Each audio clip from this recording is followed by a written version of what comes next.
Hello everyone, welcome to Fintech Tutorials. Let's start with the next and last part of this chapter, that is levels of management. As I discussed earlier कि जो individuals हैं वो responsible होते हैं अपने अपने part का work fulfill करने में, साथ में उनको कुछ जो इंडिविजुअल्स हैं उनकी रिस्पॉन्सिबिलिटी होती है कि जो भी उनको वर्क असाइन किया है वो फुलफिल करें. अब let us take an example. जैसे कि प्रोडक्शन डिपार्टमेंट को कहा गया कि सितंबर के मंथ के एंड तक आपको 1 लाख यूनिट्स को प्रोड्यूस करना है. सो उनको ये रिस्पॉन्सिबिलिटी थी कि 1 लाख यूनिट्स प्रोड्यूस हो जाने चाहिए बाय द एंड ऑफ सितंबर. तो इसके साथ साथ उनको कुछ अथॉरिटी भी दे देनी चाहिए कि 1 लाख यूनिट्स जो प्रोड्यूस करनी है उसके लिए जो मटेरियल चाहिए होगा उसको कैसे प्रोक्योर करोगे, वो एक अथॉरिटी भी देनी चाहिए. सो एक जो अथॉरिटी रिस्पॉन्सिबिलिटी रिलेशनशिप है अमंग सुपीरियर्स एंड सबऑर्डिनेट्स वो डेवलप होता है, जिसकी वजह से लेवल्स ऑफ मैनेजमेंट, ये जो हायरार्किकल स्ट्रक्चर है वो अराइज होता है. सो इट इज़ इम्पॉर्टेंट कि जो मैनेजर है, जो भी लेवल ऑफ मैनेजमेंट है, वो एप्रोप्रिएट रिस्पॉन्सिबिलिटी के साथ साथ एक लेवल ऑफ अथॉरिटी भी डेलीगेट करे नीचे के डिपार्टमेंट्स को, लोअर लेवल को एंड मिडिल को, सो दैट वो अपना वर्क कैरी आउट कर पाएँ. अगर उसको सिर्फ रिस्पॉन्सिबिलिटी दी गई है 1 लाख यूनिट्स मैन्युफैक्चर करने की, तो उसको इतनी अथॉरिटी भी दी जाए कि 1 लाख यूनिट्स को मैन्युफैक्चर करने के लिए जो मटेरियल प्रोक्योर करना है वो कैसे वो करे, तो ये अथॉरिटी भी उसको देनी चाहिए.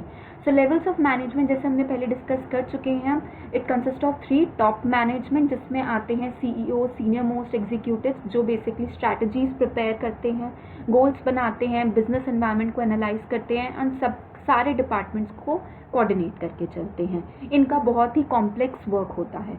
Then comes is middle level management, जिसमें डिविजनल हेड्स आ जाते हैं like production, sales, packaging and so on. इनकी रिस्पॉन्सिबिलिटी होती है जो भी टॉप मैनेजमेंट ने जो डिसाइड करी हैं पॉलिसीज उनको इंटरप्रेट करना, सारे डिपार्टमेंट्स के पर्सोनल अवेलेबल हैं वो इंश्योर करना, ड्यूटीज असाइन करना, हर इंडिविजुअल को मोटिवेट करना एंड कोऑपरेट करना दूसरे डिपार्टमेंट्स के साथ.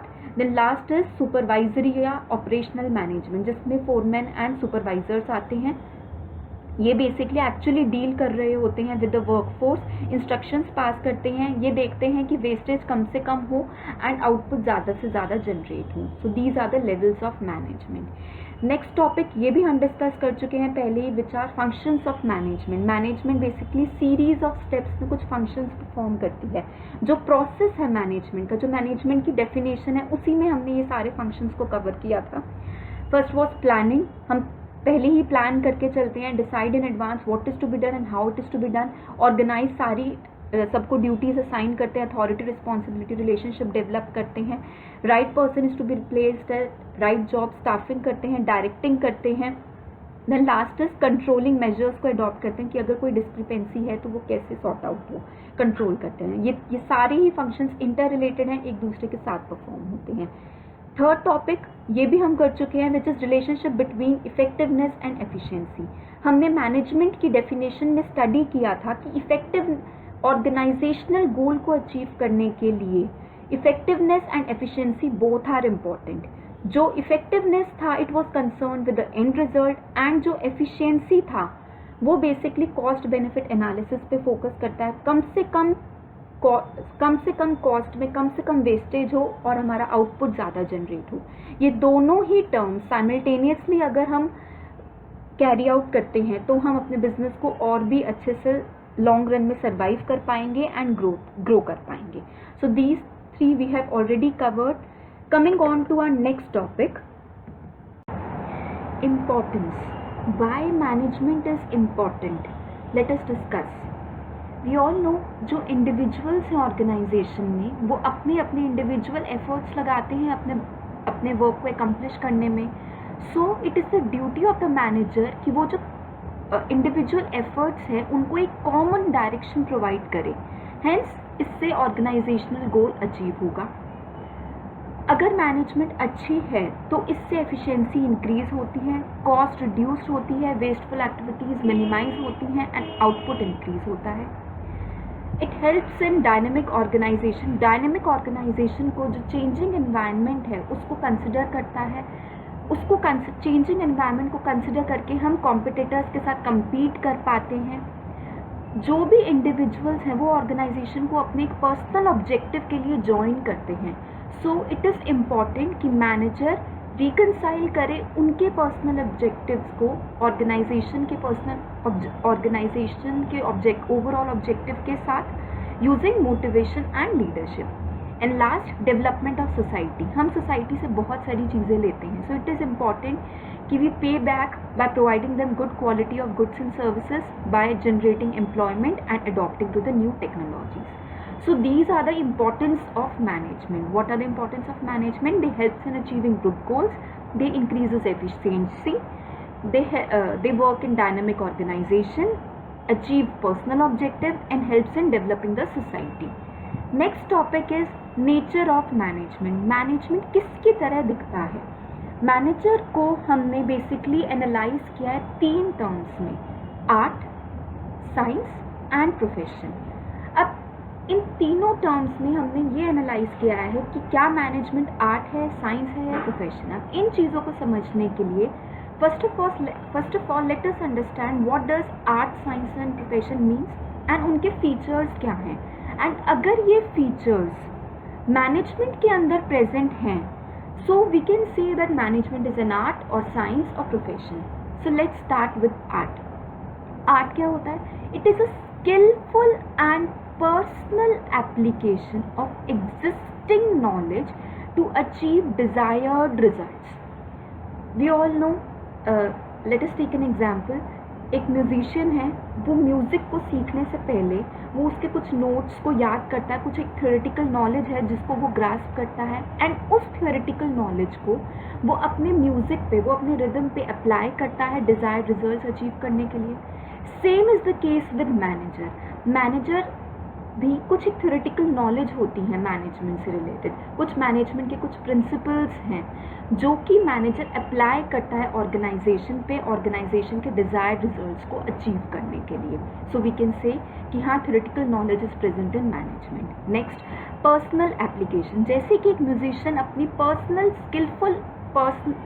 एंड स्किलफुल अप्लाई करता है, अपनी स्किल्स अप्लाई करता है एक नई म्यूज़िक को लॉन्च करने में, वैसे ही मैनेजर एक गिवन सिचुएशन ने अपनी बॉडी ऑफ नॉलेज को अप्लाई करता है अपने ही यूनिक मैनर में। सो पर्सनल एप्लीकेशन भी है। Next, it is based on practice. जैसे एक म्यूजिशियन बार बार प्रैक्टिस करके अपने नोट्स, अपने म्यूज़िक को पॉलिश करता है, वैसे ही मैनेजर भी बार बार प्रैक्टिस करके और भी ज़्यादा एफिशिएंट बनता है एंड एफिशिएंटली वो डिसीजंस ले पाता है। Last, based on practice, based on creativity. Art is based on creativity and we all know management is also based on creativity, because आप अपनी creativity apply करते हो एक particular situation को handle करने में। So we can say, since all the features of art are present in management, so we can say management is an art of getting things done through others. आप खुद तो काम करते नहीं, आप किसी और से करवाते हो, so it is an art of getting things done through others. So management is an art. Let's check, is management a science? Science is a systemized body of knowledge that explains journal truth and operations of journal law. एक systemized एक body of knowledge है जो आप grasp करते हो कुछ भी conclusions को draw करने पे।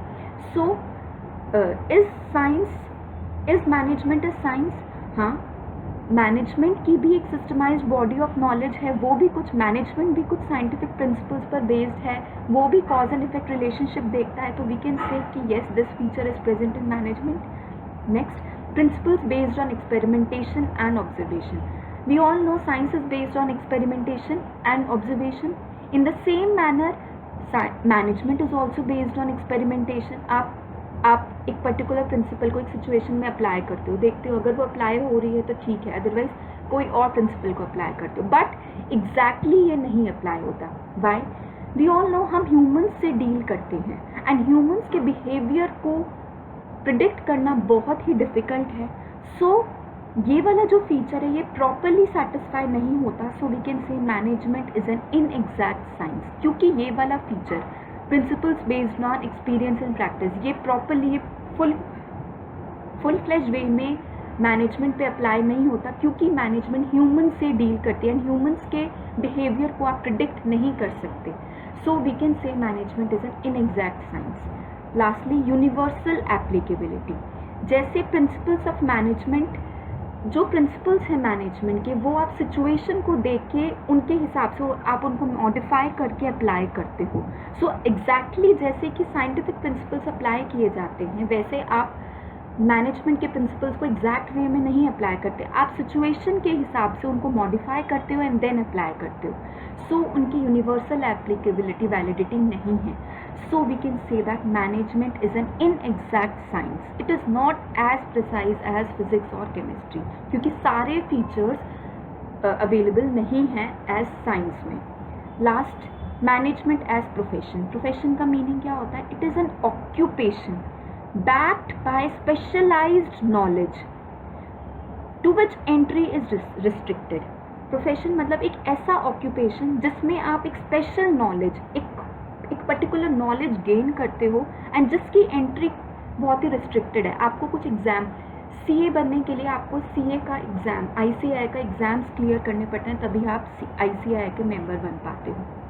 सो let us talk about its features. Well-defined body of knowledge. We all know profession includes well-defined body of knowledge, and same is the case with management. Management also includes well-defined body of knowledge. जो institute of management है, Indian Institute of management, उसकी खुद की कुछ knowledge, उसकी खुद की कुछ बुक्स हैं जो आपको रीड करनी पड़ती हैं, समझनी पड़ती हैं. सो yes, this feature is present. Next, restricted entry. Like ICAI का एग्ज़ाम क्लियर करके ही आप आईसीएआई के प्रोफेशन को आगे कर पाते हो. मैनेजमेंट में भी, मैनेजमेंट के जब आप जो इंस्टीट्यूट है, institute of management, Indian Institute of management, उसका बेसिकली आपको एग्ज़ाम देना पड़ता है, तभी आप उसके इस इंस्टीट्यूट में एडमिशन ले पाते हो. सो बट ये ज़रूरी नहीं है कि जो मैनेजर है, मैनेजर बनने के लिए इट इज़ नॉट कंपल्सरी कि आपको एक रिक्विजिट नॉलेज हो. एक basic knowledge is required, but requisite knowledge कि आप प्रॉपर चार्टर्ड अकाउंटेंट होने चाहिए, it is not necessary.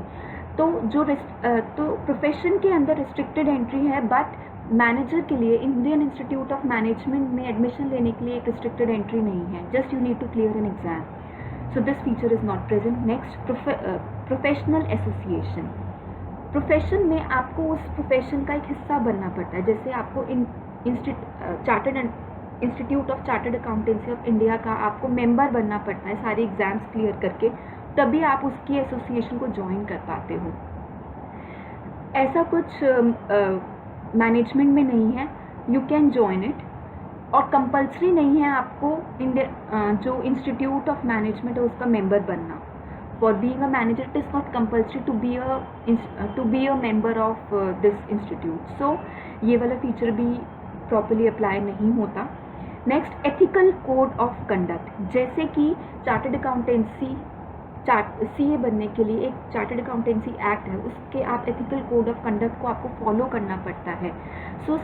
So management में ऐसा ज़रूरी नहीं है, कोई ऐसा proper ethical code of conduct नहीं है. सो this feature is also not present.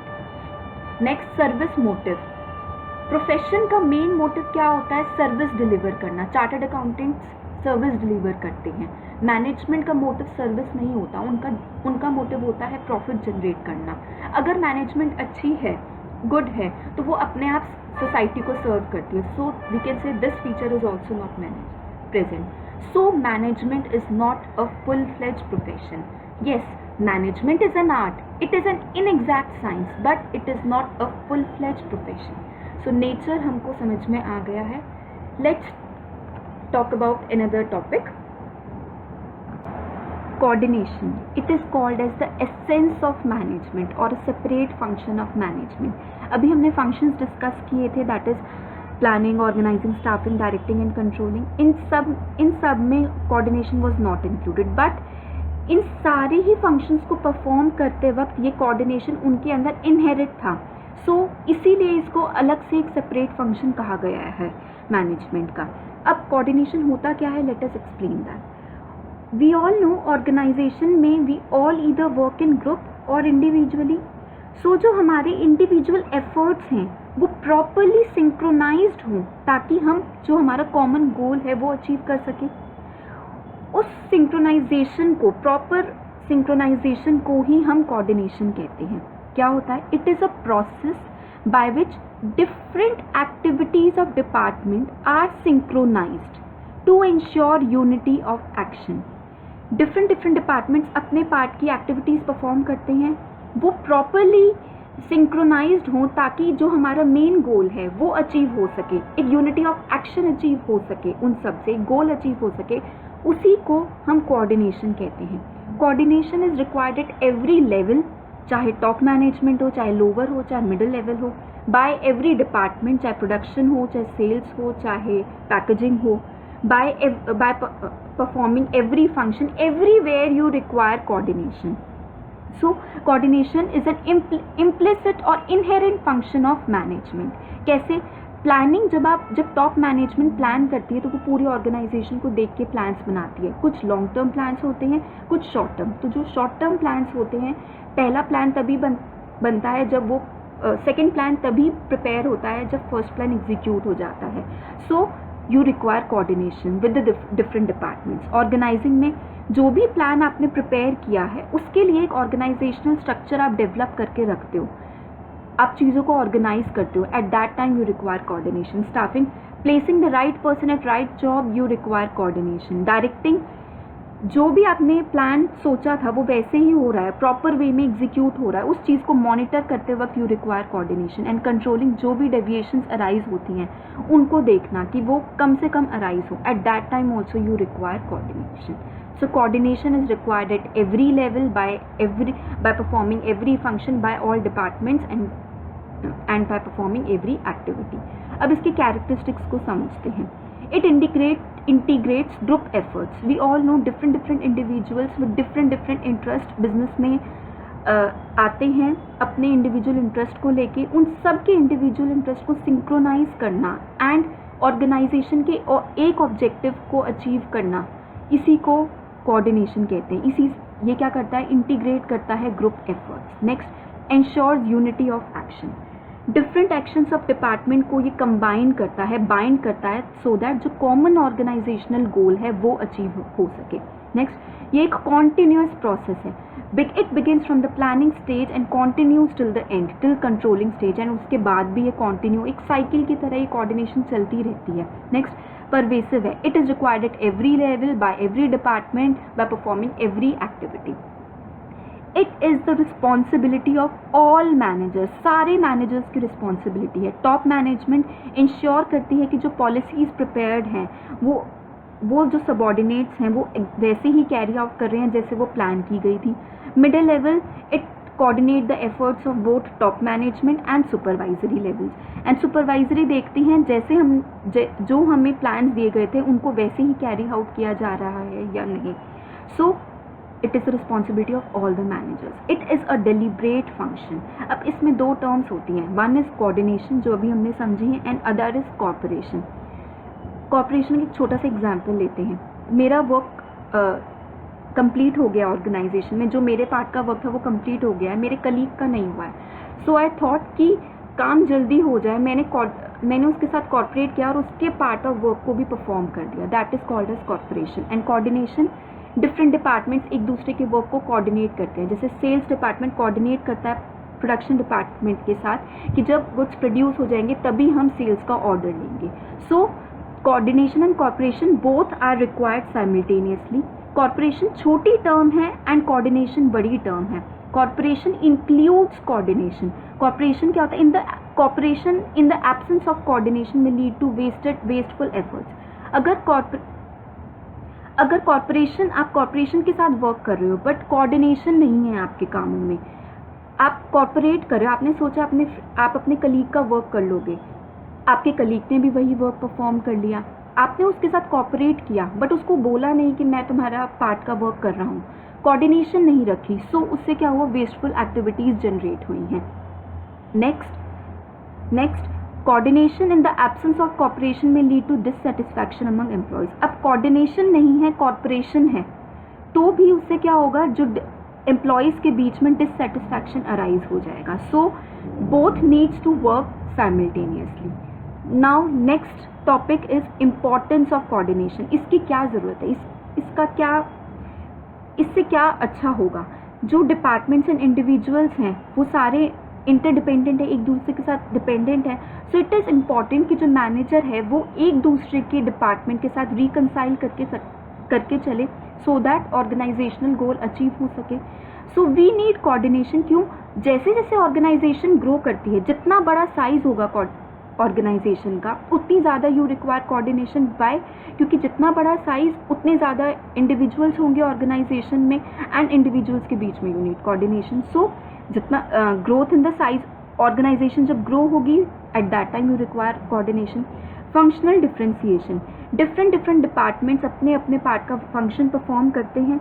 So at that time you require coordination. The sales department needs to coordinate its activities with the purchase or packaging department. एक दूसरे की activities को link करके चलना is important. Last is specialisation. Since it is a modern technology, हर कोई सोचता है कि एक प्रोफेशनल की वो सर्विसेज ले. सो एक प्रोफेशनल से वो एक प्रोफेशनल की सर्विसेज ले कोई भी वर्क को या कोई भी टास्क विच रिक्वायर्स कोई भी ऐसा टास्क जिसमें बहुत ज़्यादा केयर की नीड है, उसको करने के लिए हर कोई सोचता है आज के टाइम में कि वो एक प्रोफेशनल की सर्विसेज को हायर करे. अब जो प्रोफेशनल्स हैं वो वर्क को कैसे इवैल्यूएट करते हैं? वो अपनी प्रोफेशनल क्राइटेरिया के बेसिस पे इवैल्यूएट करते हैं, वर्क को जज करते हैं. सो समटाइम्स क्या होता है, प्रोफेशनल्स और जो टॉप लेवल मैनेजमेंट होता है उनके बीच में डिस्प्यूट्स अराइज हो जाते हैं. So coordination is needed so that उनके बीच में जो डिस्प्यूट्स अराइज हुए हैं स्पेशल प्रोफेशनल्स और टॉप लेवल मैनेजमेंट के साथ, वो ख़त्म हो सके. So coordination is required at every level, everywhere. जब ऑर्गेनाइजेशन ग्रो करेगी you need coordination. Functional differentiation के बीच में यू नीड कोऑर्डिनेशन. एंड जब आप स्पेशल लोगों को हायर करते हो, प्रोफेशनल्स को हायर करते हो, eight that time also you need coordination. The words highlighted in this video are very important for the exam point of view. You need to learn them. Also, for the notes referred to in this video, you can check the link provided in the description box below. Thank you and stay tuned on my channel for the next video.